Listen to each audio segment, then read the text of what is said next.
ఇది వాస్తు చేసే పని వాస్తు చేస్తుంది. వాస్తు ప్రకారము లక్ మారటము లేదా అదొక నమ్మకము అన్నది చాలా పెద్ద విస్తృతంగా చర్చ చేయాల్సిన అంశమే. కానీ వాస్తుని ఉపయోగించుకునే తీరును బట్టి వీళ్ళు లక్ మారే అవకాశం ఉంటుంది.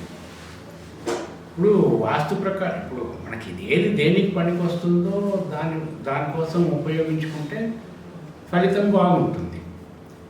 మీకు రంపం అవసరమైన దగ్గర రంపమే వాడాలి. అక్కడ కత్తి వాడితే దానివల్ల ప్రయోజనం ఉండదు కదా.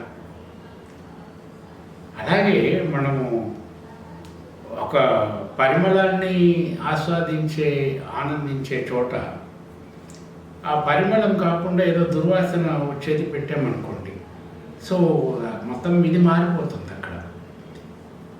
అలాగే మనము ఏ విధమైన పనిని మనం ఎన్నుకున్నామో దాన్ని బట్టి ఆ వాస్తు ఉండాలి.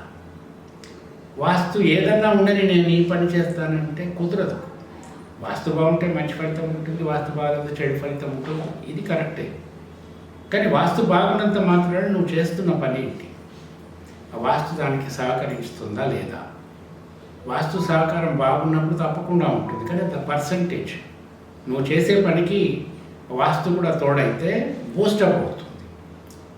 నువ్వు చేసే పనికి వాస్తు బాగున్నా సరే ఆ పని కొంచెం ఇక్కడున్న వాస్తుకి విరుద్ధంగా ఉన్నప్పుడు అంత గొప్ప ఫలితం రాకపోవచ్చు. ఇప్పుడు దిక్కులను బట్టి ఒక్కొక్క దిక్కుకి ఒక్కొక్క మూలకి ఒక్కొక్క రకమైనటువంటి ఫలితం ఉంటుంది. ఇప్పుడు 4 తూర్పు పడమర ఉత్తర దక్షిణాలు ఉన్నాయి. ఒక దిక్కుకుండే ముఖద్వారాన్ని బట్టి ఆ ఇంట్లో ఉండే వాళ్ళకి ఉండే ఫలితాలు ఉంటాయి. దక్షిణం అన్నప్పుడు కొంచెం అజమాయిషి, క్షాత్రం. తూర్పు అన్నప్పుడు ఆలోచన, మెదడుకు సంబంధించి, జ్ఞానానికి సంబంధించి. మళ్ళీ పడమర అనేసరికి వ్యాపారం.